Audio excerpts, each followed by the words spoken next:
Hello dear students, so this is our third lecture in set PYQ question आज हम solve करेंगे। First second and third lecture में हमने theoretical part discuss करा था और आज हम डिस्कस करने वाले हैं, आज हम डिस्कस करेंगे एनडीए के PYQ एंड देन हमारा नेक्स्ट जो सीरीज़ होगा वो होगा IIT JEE वाला PYQ, right. So welcome to all and this is the NDA problem with related with the set set lecture 1, set lecture 2 and set lecture 3 already we have done, and entire these 3 lectures we covered all the theoretical parts, okay, and now we will discuss today all the NDA problems, right? So let me start. This is the first number problem and this is the problem 2020, right? So according to problem it is given that direction first to 3, मतलब हमारे पास में यहाँ पे 3 different directions होंगे और हमें question में दे रखा है consider the following Venn diagram where the X Y Z are the 3 sets, these are the 3 sets X Y and Z, and you can see that there is a intersection between X and Y 16 + 18, intersection of Y and Z 18 and 17, and intersection x and y x and c is the 18 and the 12, and common intersection is the 18. हमको एक a data given है, यहाँ पे data b given है और यहाँ पे c data given है. So there are the 3 set. Let the number of the element in the z is denoted by nz which are equal to the 90. मतलब जो सेट आप z देख रहे हैं this one, इसके अंदर टोटल नंबर ऑफ एलिमेंट्स जो हमारे पास है it is the 90. Clear? So number of, हम देखेंगे यहाँ पे नंबर ऑफ z हमारे पास टोटल कितने निकल के आ जाएंगे, ये आ जाएंगे 90. इसका मतलब जब रिक्वायरमेंट होगी तो हम यहाँ से इजीली c निकाल लेंगे. तो हम एक काम करते हैं, c अभी फाइंड कर लेते हैं जब हमें रिक्वायरमेंट होगी, क्योंकि मुझे लगता है इसके 3 पार्ट्स हैं तो इस कहीं ना कहीं हमें c जरूर पूछा गया होगा. तो चलिए इसका हम यहाँ पे c निकाल लेते हैं. तो नेट आपको जो वैल्यू दे रखा है इसका nz इक्वल्स टू 90. सो देखिए 12 + 18 + 17 और प्लस का c, तो देखिए ये हो जाएगा 30 और 30 और यहाँ पे आ जाएगा 47. तो 47 + c इक्वल्स टू 90. 47 जैसे ही आप बाहर निकालेंगे तो हमारे पास c का जो वैल्यू निकल के आ जाएगा 90 - 47, तो यहाँ से हो जाएगा 50 और ये हो जाएगा 43. तो c जो हमारे पास डेटा निकल के आ जाएगा इट वुड बी 43. तो देखिए जब हमारे पास रिक्वायरमेंट होगी तब हम इसको सॉल्व करेंगे. अभी तो हमने इसका डेटा निकाल लिया और ये 43 निकल के आ गया. अब चलिए इसका प्रॉब्लम नंबर फर्स्ट अप्लाई करते हैं. यहाँ पे उसने बोला of the number of the elements in the y and the z are in the ratio. तो देखिए हमें y और z का रेशो दे रखा है. तो ये रहा हमारे पास में टोटल एलिमेंट y के और टोटल एलिमेंट z के. So number of y and number of z, right. और इसका जो हमें रेशो गिवन दे रखा है इट इज द 4:1. क्लियर है? अब देखिए नंबर ऑफ y तो हमारे पास नहीं है, नंबर ऑफ z हमारे पास में और टोटल हमें दे रखा है 90, already given that it is the 90. ठीक है.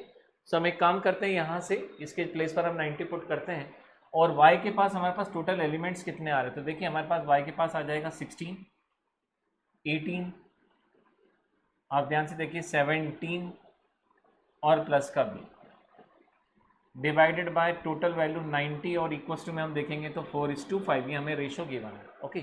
तो देखिए 16 + 18 अगर हम 34 हो गया 44 और 7, तो 44 और 7 ये यहाँ से मिल जाएगा हमें 51. तो देखिए ये मिलेगा आपको 51 प्लस का b होल डिवाइड बाय, और देखिए इसको 5 से हम कैंसिल कर देते हैं. तो 5 से जैसे हम कैंसिल करेंगे तो ये जाएगा 18 टाइम्स और इक्वल्स टू में यहाँ पे आपको मिल जाएगा 4. 18 का मल्टीप्लिकेशन जैसे ही आप 4 से करेंगे वो हो जाएगा 72. तो यहाँ आपको मिल जाएगा 51 प्लस b और इक्वल्स टू में 72. 51 जैसे ही आप RHS में शिफ्ट करेंगे सो b इक्वल्स टू हमें यहाँ पे मिल जाएगा 72 - 51, और जैसे हम यहाँ से b का वैल्यू निकालेंगे देखिए 51, 61, 71 और यहाँ से मिल जाएगा 1. इसका मतलब b का जो एग्जैक्ट वैल्यू हमको मिलेगा वो 21 होगा. तो हमने जो b का वैल्यू फाइंड करा, देखिए इसके फर्स्ट केस में हमने निकाला यहाँ से इट वुड बी 21. चलिए अब हम इसका सेकंड प्रॉब्लम लगाते हैं, सेकंड क्वेश्चन सॉल्व करते हैं इसको, राइट.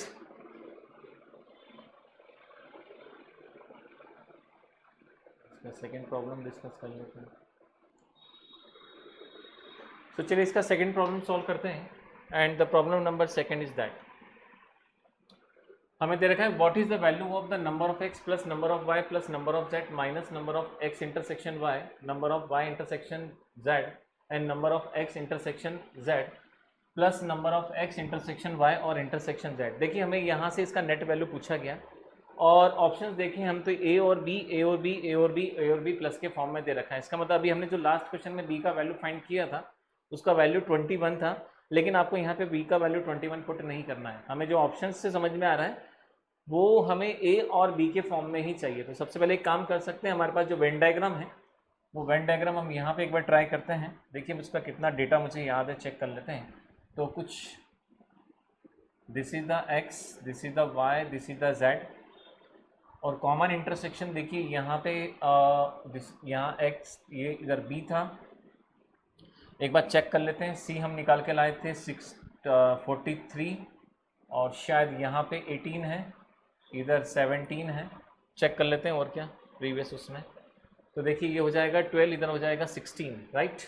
तो 12 और 16 तो ये आपके पास निकल के आ गया यहाँ पे 12, इधर आ जाएगा आपके पास 16। तो ये कैपिटल एक्स है, ये कैपिटल वाई और ये कैपिटल जेड। एक बार और क्रॉस चेक कर लेते हैं कहीं कुछ एरर नहीं आ जाए। तो चलिए हम देखते हैं यहाँ पे तो बिल्कुल सही है 12 16 ए सी सी और ये ए बी सी। चलिए सॉल्व करते हैं यहाँ से। और हमें जो नेट पूछा गया है वो इसका वैल्यू पूछा गया कि इसका वैल्यू कितना निकल के आ जाएगा। अब सबसे पहले एक काम करते हैं, हम नंबर ऑफ एक्स फाइंड करते हैं। देखिए तो नंबर ऑफ एक्स के अंदर हमारे पास में नंबर ऑफ एक्स में हमारे पास में ए है, 16 है, 18 है और 12 है। तो देखिए इसको ऐड करेंगे ये हो जाएगा 30 और ये ऐड हो जाएगा 46। तो यहाँ से हमें मिलेगा 46 प्लस ये आपके पास आ गया नंबर ऑफ एक्स। ऐसे ही हम नंबर ऑफ वाई निकालेंगे और देखिए वो बी के फॉर्म में निकालना है आपको। बी ऑलरेडी हम 21 निकाल चुके हैं। तो ये आपको मिल जाएगा 16, यहाँ से मिल जाएगा 18, 30, ये 34 हो जाएगा 34 और इसको आप ऐड करेंगे तो यहाँ से मिल जाएगा 35 और यहाँ से आपको मिल जाएगा 52 और देखिए ये कितना निकल के आ जाएगा, बी आ जाएगा। तो ये आपको जो नेट वैल्यू निकल के आ जाएगी 51 आ रहा है, सॉरी। यहाँ से अगर हम एक काम करें इधर इसको एक शिफ्ट कर दें तो 51 प्लस का बी, तो नंबर ऑफ वाई हमारे पास आ जाएगा 51 प्लस बी। एक बार और चेक कर लेते हैं सही आ रहा है का। 17 2 जा 34 35 और 51, राइट। अब देखिए यहाँ से आपको z निकालना है। आपको ऑलरेडी पहले वाले प्रीवियस क्वेश्चन में z जो दे रखा था नंबर ऑफ z वो ऑलरेडी 19 था। तो यहाँ से आपके पास 90 आ गया। अब आप देखिए आपके पास इंटरसेक्शन यहाँ कितना निकल के आ रहा है। आपको इंटरसेक्शन निकालना है x इंटरसेक्शन y। तो देखिए x इंटरसेक्शन y आपके पास ये रहा 16 प्लस 18, 16 टू जा 32 प्लस 34। तो देखिए ये आपको मिल जाएगा 34। चेक करते हैं यहाँ से आपके पास आएगा y इंटरसेक्शन z। तो y और z में इंटरसेक्शन आपके पास ये दिख रहा है तो ये आपके पास आ जाएगा 35, राइट। देन आप यहाँ से निकालेंगे this is the intersection x और z, ये आ जाएगा 30, ओके। और देखिए जब आप इंटरसेक्शन तीनों का कॉमन निकालेंगे जिसके अंदर तीनों एलिमेंट्स आ रहे हैं तो तीनों एलिमेंट्स की वैल्यू हो जाएगी 18, जो ऑलरेडी वहाँ पे लिखा हुआ है x intersection y intersection z और इसका वैल्यू आपके पास कितना आ जाएगा 18। और देखिए ये तीनों डेटा हमारे पास ऑलरेडी यहाँ पे लिखे हुए, तो इन सबको ऐड करके हम एग्जैक्ट वैल्यू निकालते हैं।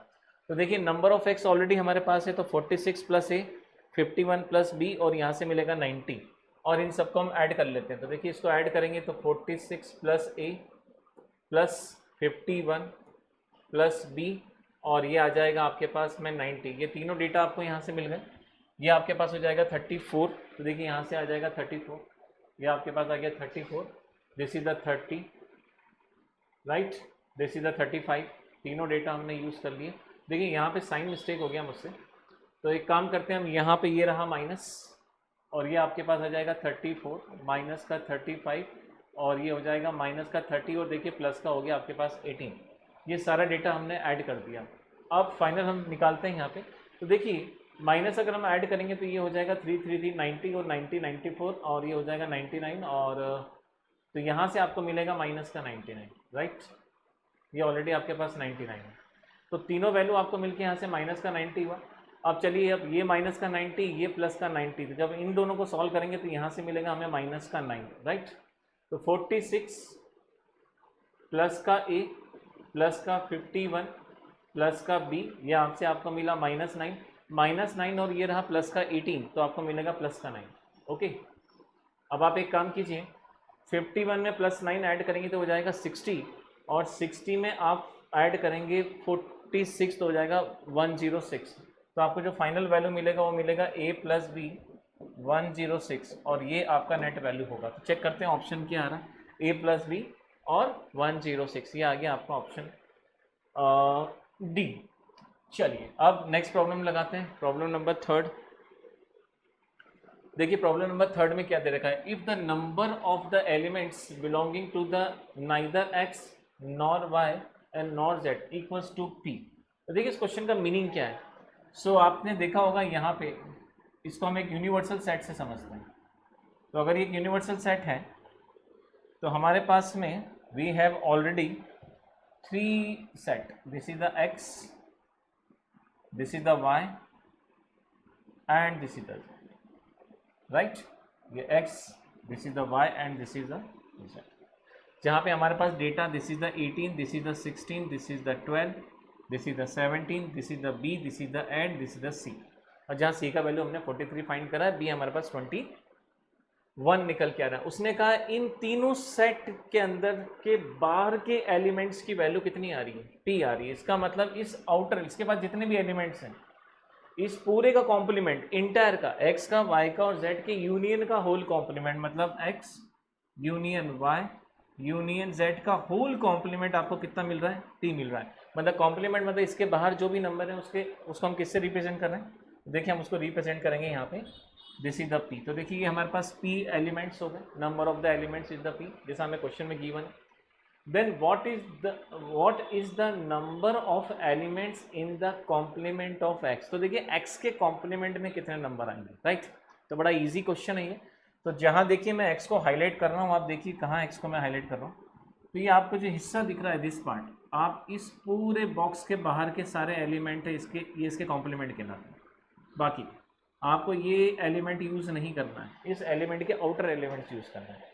तो देखिए b ऑलरेडी हमारे पास 21 है, आप देखेंगे 17 को आप यूज़ करेंगे, आप यहाँ से c का वैल्यू 63, क्योंकि आपके पास में c यहाँ पे किसी भी ऑप्शन में नहीं है।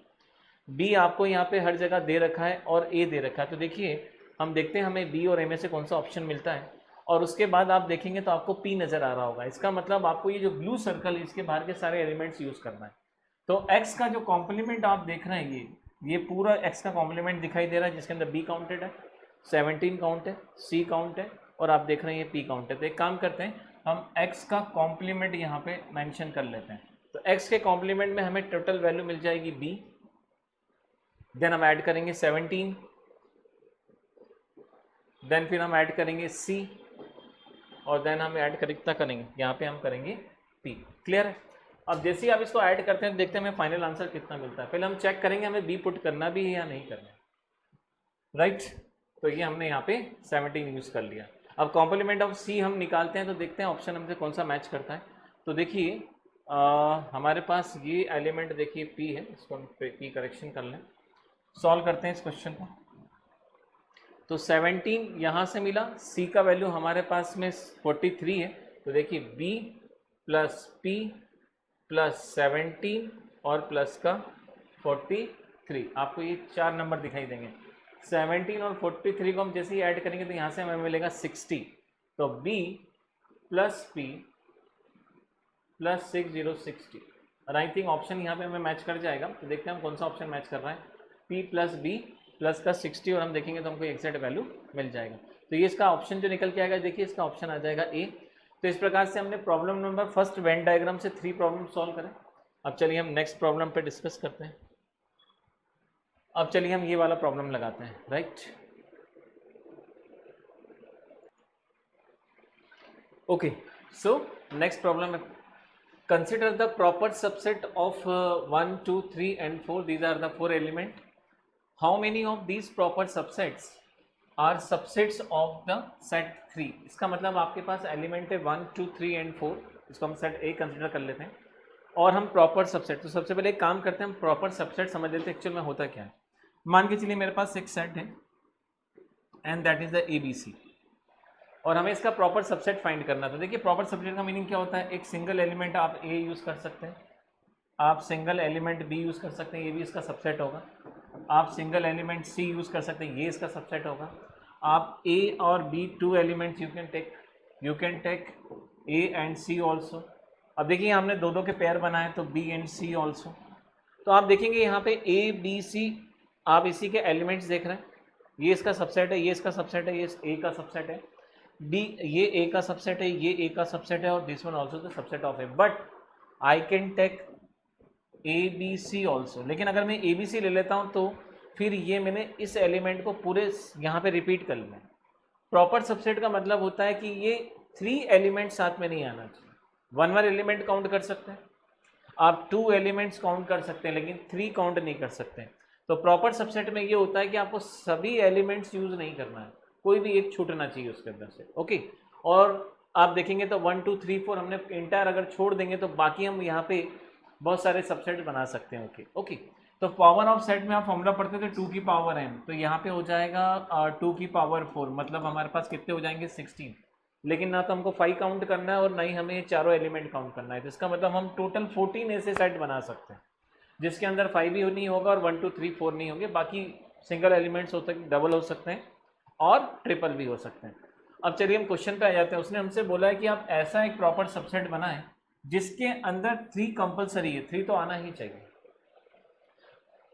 तो चलिए एक काम करते हैं, यहाँ से हम प्रॉपर सबसेट, तो देखिए पहला सबसेट में आपके साथ बना रहा हूँ, हमने स्टार्टिंग में ही 3 को ले लिया, we can take it 3 compulsory. उसने बोला है the subset of the set 3, ये होना ही चाहिए। सो काउंट करते हैं सर 3 के साथ और क्या पॉसिबिलिटी। अब देखिए यहाँ पर आप 1 नहीं ले सकते, आप यहाँ 2 नहीं ले सकते, 4 नहीं ले सकते, कि उसने बोला है कि जो भी पेयर बने वो 3 के साथ बनना चाहिए। तो 3 इंडिविजुअल आ सकता है, नहीं तो 3 के साथ आप एक काम करिए 1 और 3 यूज़ कर लीजिए। आप यहाँ पे 2 एंड 3 यूज़ कर लीजिए। आप यहाँ पे देखेंगे तो देखिए 4 एंड 3 यूज़ हो जाएगा। अब आप एक काम करिए, आप 3 का पेयर बनाइए, 1 2 और 3 ले लीजिए, 3 हर पेयर में आना चाहिए। आप 1 के साथ 4 ले लीजिए और एक काम करिए, अब आप 1 को हटा दीजिए और 2 के साथ 4 को ले लीजिए। सो 1 2 3 4 5 6 एंड 7, इससे ज़्यादा पॉसिबिलिटीज आपको नहीं मिलेंगी। ऐसे आप इतने प्रॉपर सबसेट बना सकते हैं जिसके अंदर सभी जगह आप किसका यूज़ करेंगे, आप यूज़ करेंगे 3 एलिमेंट्स का। तो यहाँ आप देखेंगे हमारे पास टोटल 7 ऐसे सेट्स आएंगे, तो इसका करेक्ट आंसर कितना निकल के आ जाएगा, इसका आंसर आ जाएगा 7। तो बहुत ईजी क्वेश्चन था और ये हमसे देखिए 2020 में पूछा गया था। अब नेक्स्ट प्रॉब्लम लगाते हैं हम यहाँ पे, चलिए 2019 का प्रॉब्लम लगा रहे हैं हम यहाँ पे। आपको दे रखा है उसने, if and are subset of a given set then which one of the following is the relation is not correct. मेरे ख्याल से यहाँ पे एंड नहीं आएगा, कुछ टाइपिंग एरर होगा। यहाँ पे सबसेट है, इफ द सबसेट ऑफ कुछ आएगा, if the subset of the given set, देखिए यहाँ पे हमें कुछ सेट दे रखे, given set, then which of the following is the relation is the not correct, इसमें से कौन सा रिलेशन करेक्ट नहीं होगा। ओके, सो इस प्रकार से आपके पास में देखिए ए और बी, यहाँ पे आपको दिख रहा है ए और बी, ए बी मतलब, और यहाँ पे ए बी सी दिख रहा है। इसका मतलब आपके पास में ए बी और सी मैक्सिमम 3 सेट्स हैं। फर्स्ट ऑप्शन में हमें चेक करके बताना है करेक्ट है या नहीं है, सेकंड हमें चेक करना है करेक्ट है या नहीं है, थर्ड हमें चेक करना है और हमें फोर्थ चेक करना है। तो देखिए सबसे पहले मैं एक काम करूँगा, सबसे पहले हम यहाँ से फोर्थ से स्टार्ट करेंगे क्योंकि फोर्थ एक प्रॉपर्टी है। आप ध्यान से देखिए यहाँ पे एक डिस्ट्रीब्यूटिव लॉ लिखा हुआ है, this is a distributive property.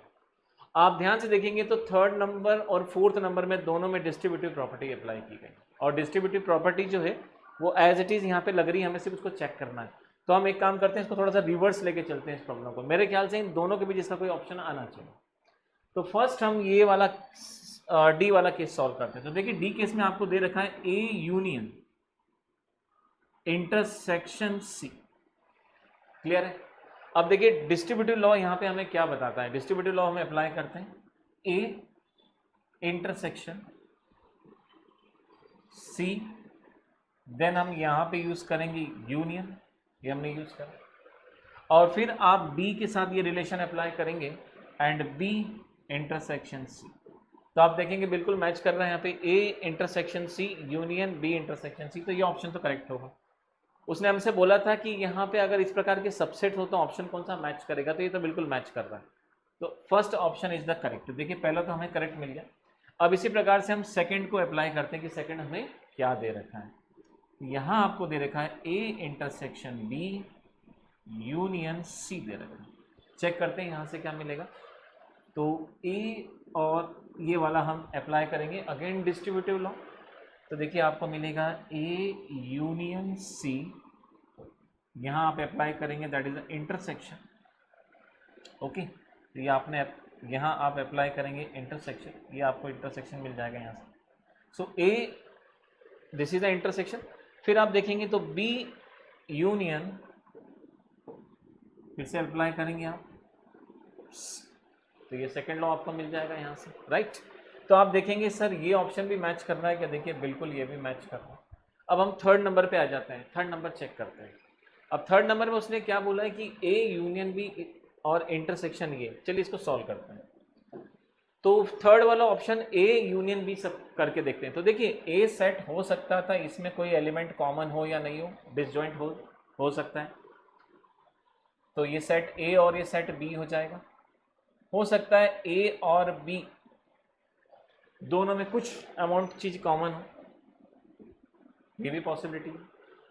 Third ये हो सकता था कि ए सेट के अंदर बी आ जाए, ये भी पॉसिबिलिटी है।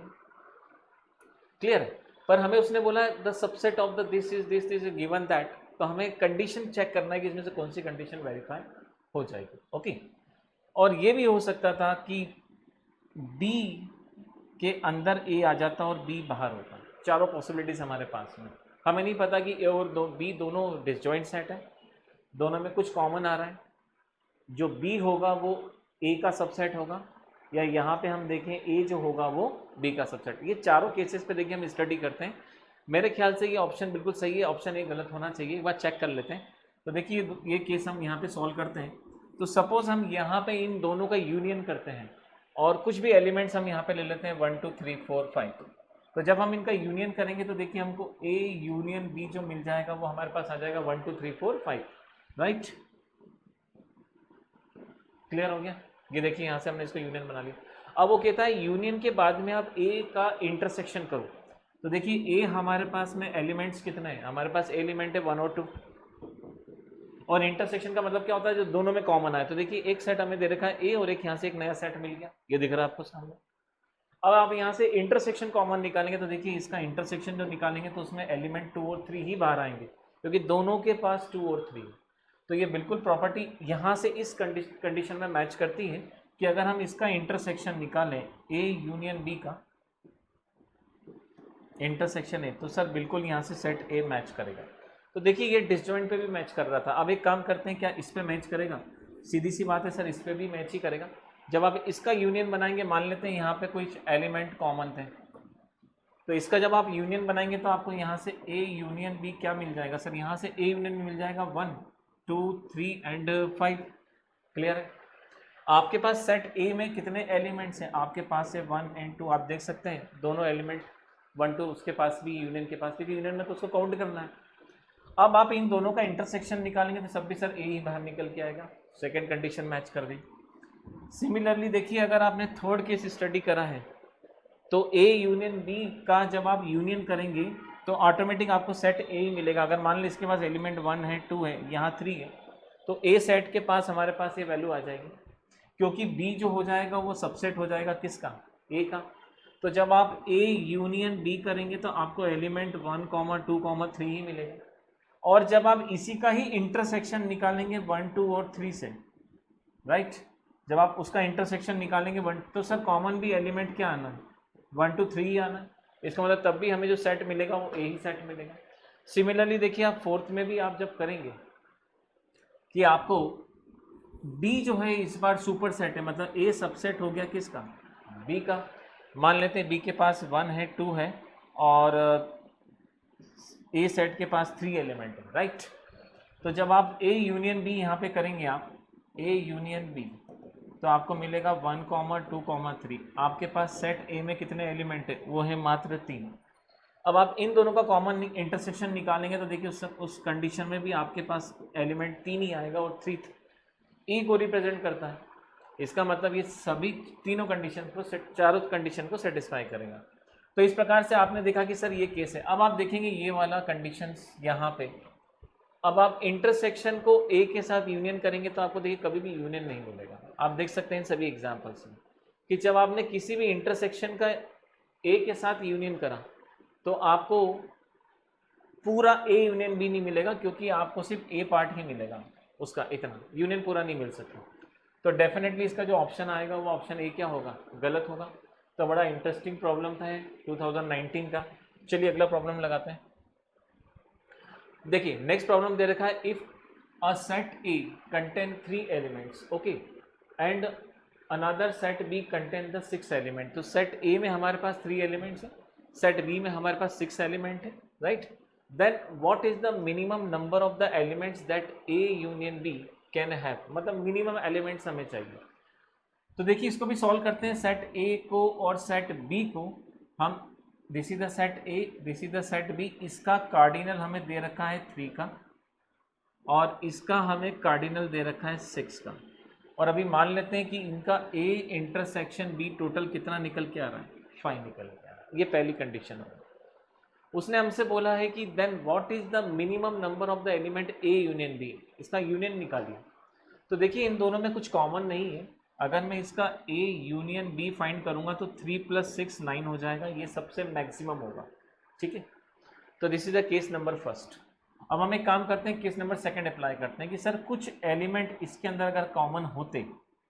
अब देखिए ए के पास 3 एलिमेंट्स हैं, हम मान लेते हैं ए बी और सी यहाँ पे आ रहा है सपोज, और बी के पास 6 एलिमेंट है, मतलब यहाँ पे कुछ नंबर ऑफ 5 एलिमेंट्स बचे होंगे, ठीक है। तो मैं यहाँ पे number of 5 elements B1 B2 B3 B4 और B5 कुछ एलिमेंट्स आपके पास बचे होंगे। अब उसने आपसे बोला इसका यूनियन निकाल के दिखाइए। तो आप खुद देखिए ये यहाँ से टोटल एलिमेंट्स आपके पास हो गए 6, 6 + 2 आप करेंगे तो कितने हो जाएंगे, 8 आ जाएंगे। इसका मतलब सेकेंड कंडीशन में जब आप इसका यूनियन निकालेंगे तो ए यूनियन बी आपके पास कितना हो जाएगा, 8। अब आई थिंक आप समझ गए होंगे कि सर अगर हो सकता है इसमें कोई 2 elements common, any 2 common elements, so ये ए बी एंड सी हो गया। तो यहाँ पे आपके पास मिल जाएगा B1 B2 B3 और B4। क्यों, क्योंकि B के पास टोटल नंबर ऑफ कंटेंट कितने हैं, 6 है। देखिए अभी भी B के पास 6 है, ये A है और B है। अब अगर आप इसका यूनियन करेंगे तो देखिए 6 तो आपको यहाँ से मिल गए, 1 यहाँ से मिल जाएगा। तो उस कंडीशन में आपके पास A यूनियन B के का कार्डिनल जो निकल के आ जाएगा वो आ जाएगा 7 का। तो यहाँ पे देखिए आपको इसका कार्डिनल 8 मिला, उसका 6 मिला। यहाँ पे आप देखेंगे तो देखिए यहाँ पे आपके पास कितना हो जाएगा, यहाँ पे आपके पास 7 आ जाएगा। अब आप एक काम कीजिए, ए को भी इसके अंदर ले लीजिए। तो अगर बी है, बी के पास अंदर अगर ए है और ऑलरेडी उसका कार्डिनल 3 का है, तो उसके पास ए बी सी 3 एलिमेंट है, तो बी के पास एलिमेंट कितने बन जाएंगे, B1 B2 और B3 ही होगा। और जब आप ए और बी का यूनियन करेंगे तो उस कंडीशन में आपके पास में number of A union B करेंगे, क्योंकि वो उसका पार्ट है, उसका सबसेट है। देख सकते हैं आप ए कंप्लीटली सबसेट हो गया बी का, तो बी के पास टोटल एलिमेंट्स कितने रहे होंगे, तो वो ए उसी के अंदर से निकल के आया है। तो हमारे पास टोटल एलिमेंट्स कितने आ जाएंगे, 6 आ जाएंगे। तो देखिए उसने ये पूछा था ए यूनियन बी जो होगा वो मिनिमम कितना होगा। तो देखिए मिनिमम हमारे पास कितना आ रहा है, 6 आ रहा है। तो इसका जो करेक्ट आंसर होगा वो आंसर बी होगा। तो यहाँ से हमको टोटल नंबर ऑफ 6 एलिमेंट मिलेंगे जो सबसे मिनिमम होंगे, और मैक्सिमम हमारे पास सबसे ज़्यादा जो होंगे वो होंगे हमारे पास 9। ठीक है, चलिए अगला क्वेश्चन लगाते हैं। नेक्स्ट प्रॉब्लम, बड़ा अच्छा क्वेश्चन दे रखा है उसने। देखिए उसने आपको एक क्वाड्रेटिक इक्वेशन दे रखी है, अगर आप ध्यान से देखें तो यहाँ पर, ठीक है। और ये इसके रूट्स हैं अल्फ़ा और ये दे रखे हैं बीटा, और अल्फ़ा जो है स्मॉलर देन है और बीटा क्या है, उससे बड़ा डेटा है। और सबसे पहले एक काम करते हैं हम, इस क्वेश्चन में हमें दे रखा है कि इसका नेट वैल्यू 0 से बड़ा आ रहा है। तो सबसे पहले एक काम करिए, जरा इसका इंटू कीजिए यहाँ से। तो सर इसका प्रोडक्ट करेंगे तो यहाँ से मिलेगा x² माइनस का x a प्लस बी और प्लस का ए बी। गौर से देखिए आप, यहाँ से आपको ये डेटा नजर आएगा। So that is the x² minus x common निकाला, a प्लस बी, और यहाँ से देखिए हमको कितना मिल जाएगा, ए। ये हमको एक कॉन्सेप्ट दे रखा है उसने। अब देखिए यहाँ पे जो नंबर आपको दे रखा है ये नंबर 1 है और ये number A x square plus का बी एक्स प्लस का सी और A is greater than zero. तो आप जानते हैं जब ए जीरो से बड़ा होता है तो हमें यहाँ से जो एक पैराबोला मिलेगा वो एक अपवर्ड पैराबोला मिलेगा, that is the upward parabola, right. This is the upward parabola. और यहाँ पे जो अल्फा का वैल्यू हमें दे रखा है, ये अल्फा का वैल्यू हमारे पास में दिस इज द अल्फा जिसे ए से रिप्रेजेंट किया गया, और दिस इज द बीटा जिससे बी से रिप्रेजेंट किया गया, ओके। और अगर हम इसका एग्जैक्ट ज्योमेट्री देखें तो देखिए हम इसको ऐसे ग्राफ में ही बना सकते हैं। ये एक्स वाई का कुछ ऐसा ग्राफ रहा होगा। अब उसने आपसे कंडीशन क्या बोली है कि ये पूरा एक्सप्रेशन ग्रेटर देन जीरो होना चाहिए, एंटायर जीरो, क्लियर है। तो ये आपको अपवर्ड पैराबोला दे रखा, और देन उसने हमसे बोला इसमें से कौन सा ऑप्शन है जो मैच करेगा। तो चलिए सबसे पहले हम देखें ग्रेटर देन, अगर हमें जीरो चाहिए तो पहले हम स्मॉलर देन जीरो की बात करते हैं। तो आप देखेंगे ए और बी के बीच जिसमें बोला है ए ग्रेटर देन बी है, राइट। तो जब अगर आप ध्यान से देखें तो ये आपका y जो होगा यहाँ पे आपको नेगेटिव वैल्यू देगा, मतलब a से लेकर b के बीच जितने भी नंबर आप उस इक्वेशन में पुट करेंगे तो आपको हमेशा वैल्यू नेगेटिव फॉर्म में मिलेगी, क्योंकि आपका कर्व नीचे की ओर जा रहा है, ठीक है। क्योंकि अल्फा और बीटा यहाँ पे है, इसका मतलब ये डिस्क्रिमिनेंट ग्रेटर देन जीरो होगा। और कंडीशन अगर इस प्रकार से होती जिसमें a ग्रेटर देन जीरो हो तो पैराबोला अपवर्ड ही बनता है, और अल्फा बीटा इसके टू रूट्स हैं, इसका मतलब ग्राफ ऐसा ही बनेगा। अब ये ग्राफ भले ही आगे पीछे कहीं पे भी स्विंग कर जाए, लेकिन a से b के बीच इसका हमेशा वैल्यू आपको नेगेटिव ही मिलेगा।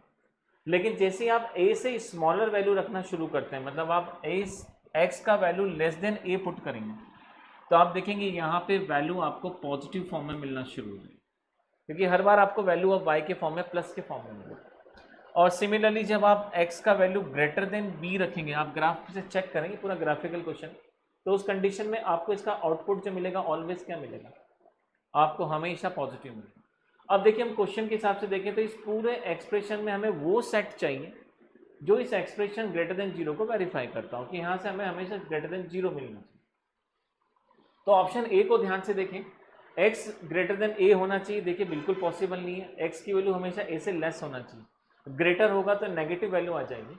और b जो है वो भी ग्रेटर होना चाहिए, पॉसिबल नहीं है, क्योंकि यहाँ से हमें मिलेगा माइनस में और ये हमें देगा प्लस में, और माइनस और प्लस का इंटू करना हमें देखिए बोला गया है, तो माइनस और प्लस का इंटू हमेशा लेस देन जीरो होता है, तो ऑप्शन ए संभव नहीं है, ये पॉसिबल नहीं है।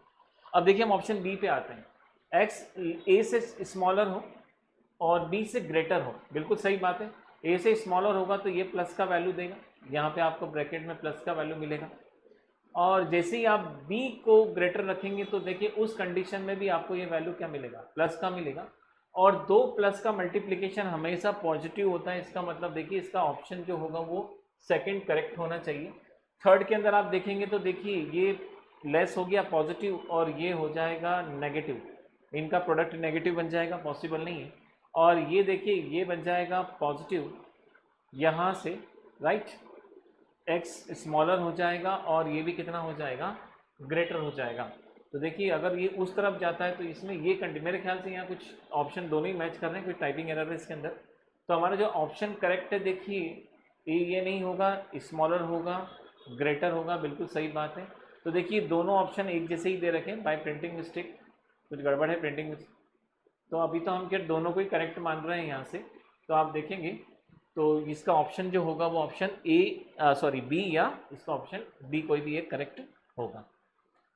चलिए नेक्स्ट प्रॉब्लम लगाते हैं, ये 19 का प्रॉब्लम था। अब हम अगला प्रॉब्लम लेते हैं, ठीक है। चलिए नेक्स्ट प्रॉब्लम हमें दे रखा है, consider the following statement for the two non empty set, और ये हमें पूछा गया है 2019 के अंदर ये प्रॉब्लम, ठीक है। तो चलिए इस प्रॉब्लम को लगाते हैं, ठीक है। चलिए नेक्स्ट प्रॉब्लम लगाते हैं हम यहाँ पे, consider the statement of the two non empty set. देखिए नॉन एम्प्टी सेट मतलब इसके अंदर कुछ ना कुछ एलिमेंट्स जरूर होंगे, और हमें केस पूछा गया है A intersection B union A intersection B complement union A complement intersection B complement A union B के बराबर होता है कि नहीं होता है। तो इसको थोड़ा सा समझ लेते हैं। Suppose this is the any set A, right, and this is the any set B, एक सेट और ले लेते हैं हम यहाँ से, this is the any set B. Clear है? सो सेट ए हमें देखिए यहाँ से मिला, this is the set A and this is the set B. Clear? अब आपसे बोला गया है ए इंटरसेक्शन बी, तो एक काम करते हैं, एक इंटरसेक्शन ले लेते हैं, इसे हम इसको डायरेक्ट भी सॉल्व कर सकते हैं प्रॉब्लम को। इसे कुछ एलिमेंट ले लेते हैं, suppose A B C D E and 1 2 3 4, right. ये कुछ मैंने यहाँ पे कुछ डिफरेंट एलिमेंट्स ले लिए। अब उसने आपसे क्या बोला है, ए इंटरसेक्शन बी, ऐसे आप इसको डायरेक्ट भी सॉल्व कर सकते हैं इस प्रॉब्लम को। सबसे पहले हम ये समझे कि इसका मीनिंग क्या होता है। देखिए ए इंटरसेक्शन बी आपको ये दिख रहा है पूरा की पूरा, that is the A intersection B, right. अगर हम देखें यहाँ से कि ए इंटरसेक्शन बी कॉम्प्लीमेंट, थोड़ा सा तो समझ लेते हैं, ये ए सेट है, ये बी सेट है। तो देखिए हमको जब बी कॉम्प्लीमेंट बोला जाता है तो बी कॉम्प्लीमेंट का मतलब ये होता है कि आपको यहाँ पे इस सेट को यूज नहीं करना है, ये इंटायर सेट आपके कोई काम का नहीं है, that is the B complement. Okay, तो बी कॉम्प्लीमेंट जब आप देखेंगे तो आपके पास एलिमेंट्स क्या आएंगे, आपके पास आएंगे ए आ जाएगा, बी आ जाएगा और आपके पास डी आ जाएगा, ये सभी एलिमेंट्स आपके पास आएंगे। तो देखिए बी कॉम्प्लीमेंट के अंदर आपके पास आएगा ए बी और डी निकल के आ जाएगा, तो ये आपका ए इंटरसेक्शन बी कॉम्प्लीमेंट हो जाएगा। लेकिन सबसे पहले आप सिर्फ बी कॉम्प्लीमेंट की स्टडी कीजिए। ओके, अब हम एक काम करते हैं, A complement intersection B complement, इसको भी थोड़ा समझ लेते हैं। तो देखिए ए कॉम्प्लीमेंट और इंटरसेक्शन हम यहाँ पे निकालें बी कॉम्प्लीमेंट। क्लियर है? तो देखिए फिर से एक बार और डायग्राम बना लेते हैं, ये आपके पास ए और ये आपके पास बी हो गया। अब आप खुद देखिए यहाँ से आपको ए कॉम्प्लीमेंट निकालना है, तो सर ए कॉम्प्लीमेंट निकालेंगे तो जैसे अभी हमने इसके पहले करा था सेम कॉन्सेप्ट लगाना है। ए कॉम्प्लीमेंट का मतलब क्या हो जाएगा, ए सी का मतलब, जैसे आप ए सी का मतलब देखिए यहाँ पे आप निकालेंगे तो ए सी में आपको ये पूरा सेट जो है वो यूज़ नहीं करना। तो आपके पास एलिमेंट में क्या आएगा, 2 आएगा, 3 आएगा और 4 निकल के आ जाएगा, तो दैट इज द 2 3 एंड 4 आ गया। अब एक काम कीजिए, उसने आपसे बोला कि केस नंबर 1 सॉल्व करके लाइए, क्वेश्चन नंबर 1। देखिए यहाँ पे अपन ने पूरा उसको एक्सप्लेन कर लिया। तो ए इंटरसेक्शन बी, देखिए उसके अंदर आपके पास आ जाएगा सी आ जाएगा, 1 आ जाएगा एंड दैट इज द ई। आपका ए इंटरसेक्शन बी कॉम्प्लीमेंट, तो देखिए ए इंटरसेक्शन बी कॉम्प्लीमेंट में आपके पास मिलेगा ए बी और डी, देखते जाइएगा आप, है ना। तो आपके पास में इन दोनों सेट से आपको क्या मिल जाएगा, पूरा सेट ए मिल जाएगा। ध्यान से देखिएगा, ए बी डी, यहाँ से आपको ये मिलेगा बी कॉम्प्लीमेंट से, ये आपको वही दे रहा है पूरा, और ए इंटरसेक्शन बी से आपके पास आएगा सी 1 और कितना आ जाएगा ए। अगर इन दोनों का यूनियन निकाल दिया जाए तो इन दोनों का यूनियन देखिए ए सेट बनता है, यहाँ से आपको ए सेट मिल जाएगा। उसने बोला अब इसका यूनियन करिए आप, किसका यूनियन करना है आपको, ए कॉम्प्लीमेंट इंटरसेक्शन बी। तो ए कॉम्प्लीमेंट आपके पास ये रहा, ए कॉम्प्लीमेंट, उसमें आपके पास 2 3 और 4 एलिमेंट आएंगे, तो 2 3 4 वहाँ से मिले आपके पास। अब आपने उसको भी क्या करा, यूनियन कर लिया, उसको भी मिला दिया। तो देखिए सेट ए के पास इतने एलिमेंट्स थे जो आपको यहाँ पे दिख रहे हैं, आपने ये रिमेनिंग एलिमेंट्स 2 3 4 भी उसके अंदर मर्ज कर दिए, तो आपके पास एक पूरा सेट क्या मिल जाएगा, ए यूनियन बी आ जाएगा। तो आपसे यही बोला गया था कि जब आप इसको सॉल्व करेंगे तो देखिए यहाँ से क्या आएगा, अब इसको थोड़ा समझ लेते हैं हम यहाँ से। तो ए इंटरसेक्शन बी आपको ये दिख रहा है, दीज आर द एलिमेंट्स। यहाँ से आपको मिलेगा ए इंटरसेक्शन बी कॉम्प्लीमेंट, ये रहा। तो प्रॉपर्टी होती है ए इंटरसेक्शन बी यूनियन, आप देखेंगे ए इंटरसेक्शन बी कॉम्प्लीमेंट, इसके बराबर सेट ए होता है। और आप देख लिए हमको इसके बराबर सेट ए मिल रहा है, चेक कर सकते हैं आप। उसके बाद आप देखेंगे तो यहाँ से नेक्स्ट उन्होंने बोला था अब आप एक काम करिए, इंटरसेक्शन के जो आपको मिल रहा है उसका आप यूनियन कर दीजिए। तो ए कॉम्प्लीमेंट देखिए आपको ये दिख रहा है, ए कॉम्प्लीमेंट इंटरसेक्शन बी, तो ए कॉम्प्लीमेंट इंटरसेक्शन बी, और हमारे पास वो एलिमेंट्स कितने आ रहे हैं, वो हमारे पास आ रहे हैं 2 3 और 4। तो देखिए ये आ गए 2 3 और 4, तो सेट ए आपके पास ऑलरेडी है कंप्लीट सेट, उसके अंदर आपने 2 3 और 4 और ऐड कर दिए, तो एग्जैक्ट आपको क्या मिल जाएगा, आपको मिल जाएगा ए यूनियन बी। तो देखिए statement number 1 is the correct, ये पहला स्टेटमेंट ट्रू हो गया। क्लियर है? अब चलिए हम सेकंड स्टेटमेंट सॉल्व करते हैं कि सेकंड का मतलब क्या होता है। तो सेकंड को भी यही समझ लेते हैं। तो देखिए इसका एक यूनिवर्सल सेट बना लेते हैं हम यहाँ। तो आप गौर से देखिए हमने एक यूनिवर्सल सेट ड्रॉ कर लिया है, ये एक यूनिवर्सल सेट है। एक प्रॉपर्टी होती है A complement intersection B complement. तो A complement intersection B complement होता है A complement intersection B complement को हम लिख सकते हैं ए यूनियन बी का होल कॉम्प्लीमेंट, ये प्रॉपर्टी होती है। तो A complement intersection B complement को आप लिख सकते हैं ए यूनियन बी का होल कॉम्प्लीमेंट। अब आप गौर से देखिए, आपको ए यूनियन बी ये पूरे एलिमेंट्स दिख रहे हैं, इसका होल कॉम्प्लीमेंट देखेंगे तो आपको 5 नजर आएगा, क्योंकि इसके बाहर इसका कॉम्प्लीमेंट कितना है 5। क्यों?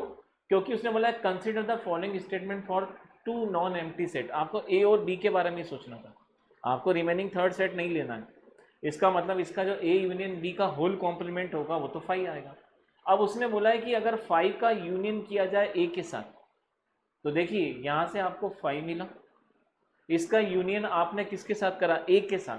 तो जब आप यूनियन करेंगे तो सर अल्टीमेटली हमको मिलना क्या चाहिए, ए ही मिलना चाहिए, क्योंकि ए का यूनियन 5 के साथ करेंगे तो ए आना चाहिए, बट वो कह रहा है नहीं ए यूनियन बी आएगा, फॉल्स केस हो जाएगा। तो हम देखेंगे यहाँ से ये स्टेटमेंट फॉल्स हो जाएगा। This is the only 1 is the correct answer. तो इसका देखिए ऑप्शन जो ए होगा वो सही हो जाएगा, only 1 is the correct answer. तो ये हमने देखिए यहाँ पे केस क्वेश्चन लगाया, इसको सॉल्व करा। एक क्वेश्चन और लगा लेते हैं यहाँ पे, देखते हैं इसको कैसे सॉल्व करना है। क्वेश्चन नंबर 9 है, देखिए इसमें हमें दे रखा है what is the number of the students who are good in the इधर Hindi and mathematics but not in the English. मेरे ख्याल से वेन डायग्राम से रिलेटेड कोई क्वेश्चन होना चाहिए था, ये क्वेश्चन इनकम्प्लीट है।